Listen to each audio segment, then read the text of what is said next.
আসসালামু আলাইকুম। সবাই কেমন আছেন? আশা করি সবাই ভালো আছেন। অনেক দিন পরে আসলে 4 দিন ছুটি পেলাম একসাথে, তাই আমরা একটু ফ্যামিলি গেট টুগেদার করলাম। সবাই এক জায়গায় হলাম, একটু ভালো কিছু খেলাম। ভালো কিছু বলতে একটু চিকেন তান্দুরি, নান রুটি, সাথে একটু দই ছিল, আরও একটু মজার মজার খাবার ছিল। তো এটা আমরা লং আইল্যান্ডে করলাম, আমার যে শ্বশুর বাসায়। ওখানে আমরা সবাই একসাথে হয়েছিলাম। আমার শাশুড়ি ছিল, আমার মেয়েও খুব লাইক করে কাজিনের বাসায় যাইতে। ওরা সবাই মিলে একসাথে খেলে।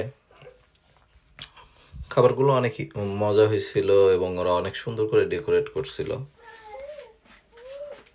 এবং আসলে একসাথে হওয়ার সময়টাও সবাই ওইভাবে পাওয়া যায় না, সবাই কাজে ব্যস্ত থাকে। তারপরেও সবাই খুব চেষ্টা করে সময় বের করে একসাথে হয়। একসাথে হলে আসলে ভালো লাগে। বাইরের দেশে থাকলে নিজের মানুষদের সাথে একসাথে হতে আসলে অনেক ভালো লাগে। তাই একটু চেষ্টা করলাম আমরা সবাই মিলে একসাথে হওয়ার জন্য আবার অনেকদিন পরে। সবাই ভালো থাকবেন, দেখা হবে অন্য কোনো ভিডিওতে। আসসালামু আলাইকুম।